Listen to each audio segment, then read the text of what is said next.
कभी सोचा है कि एक ऐसी दुनिया कैसी होगी जो पूरी तरह संगमरमर की बनी हो, जहां पवित्र नर्मदा नदी चांदी जैसी चमकती चट्टानों के बीच से अपना रास्ता बनाती है। आज हम मध्य प्रदेश की उसी जादुई जगह भेड़ाघाट की संगमरमरी शान से रूबरू होने वाले हैं। तो इस सफर की शुरुआत एक सवाल से करते हैं। क्या वाकई कोई ऐसी जगह हो सकती है जहां एक नदी 100 फुट ऊंची संगमरमर की चट्टानों को चीर कर बहती हो? जी हाँ, ये कोई कल्पना नहीं, हकीकत है। और ये जगह है जबलपुर का भेड़ाघाट। यहीं पर पवित्र नर्मदा का शांत प्रवाह जब संगमरमर की विशाल चट्टानों से मिलता है ना, तो एक ऐसा नज़ारा बनता है जो बिल्कुल किसी सपने जैसा लगता है। भेड़ाघाट की असली पहचान है यहाँ का गरजता हुआ धुआंधार जलप्रपात। एक ऐसी जगह जहां पानी पानी नहीं रहता, बल्कि धुएं के एक बादल में बदल जाता है। जरा सोचकर देखिए, नर्मदा नदी का पूरा वेग जब 30 मीटर यानी करीब करीब 100 फुट की ऊंचाई से नीचे गिरता होगा तो क्या होता होगा। यही ऊंचाई है जो इस झरने को इसकी बेमिसाल ताकत और वो गूंजने वाली गर्जना देती है। और इसका नाम धुआंधार भी कितना सही है, जिसका मतलब है धुएं का प्रवाह। जब पानी इतनी जोरदार ताकत से चट्टानों से टकराता है तो पानी की नन्ही नन्ही बूंदें हवा में फैलकर एक घना कोहरा बना लेती हैं, जो देखने में बिल्कुल धुएं जैसा लगता है। कमाल है ना। अगर इस झरने की असली शक्ति देखनी हो ना, तो मानसून से बेहतर कोई समय नहीं।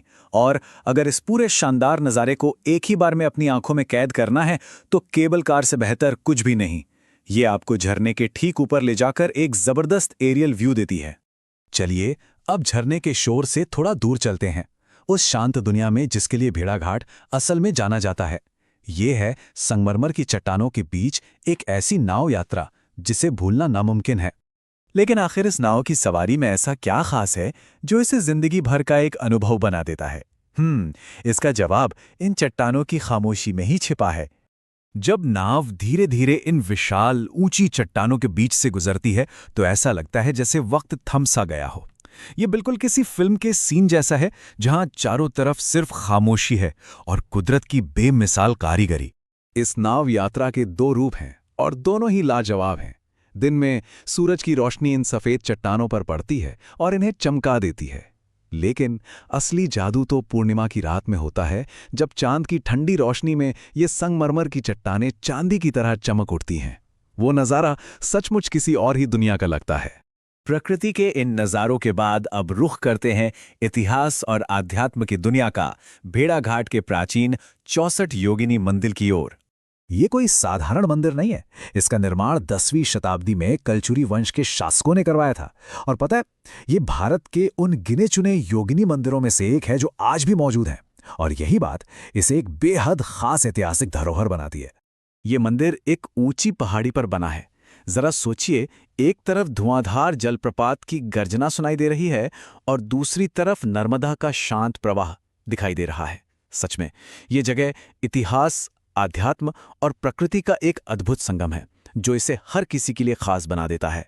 तो भेड़ाघाट की इतनी खूबसूरती देखने के बाद सवाल उठता है कि यहां पहुंचा कैसे जाए। चलिए इस यात्रा को हकीकत में बदलने के लिए कुछ जरूरी बातें जान लेते हैं। भेड़ाघाट पहुंचना काफी आसान है। सबसे पहले जबलपुर पहुंचना होता है, जो कि सबसे नजदीकी बड़ा रेलवे स्टेशन और एयरपोर्ट है। और शहर के सेंटर से भेड़ाघाट की दूरी बस 20 से 25 किलोमीटर ही है। और हाँ, एक बात और, इस यात्रा को हमेशा के लिए यादगार बनाने के लिए यहाँ के स्थानीय बाजार से संगमरमर की बनी खूबसूरत चीजें लेना मत भूलिएगा। ये सिर्फ शोपीस नहीं, बल्कि भेड़ाघाट की खूबसूरती का एक छोटा सा टुकड़ा है जिसे घर ले जाया जा सकता है। तो कुल मिला के बात यह है कि भेड़ाघाट प्रकृति, शांति और रोमांच का एक परफेक्ट मिक्सचर है। यहाँ हर तरह के घुमक्कड़ के लिए कुछ ना कुछ जरूर है। भेड़ाघाट की कहानी सिर्फ संगमरमर की चट्टानों की नहीं, बल्कि प्रकृति की अद्भुत शक्ति और इतिहास की गहरी परतों की है। यह हमें याद दिलाता है कि हमारे आसपास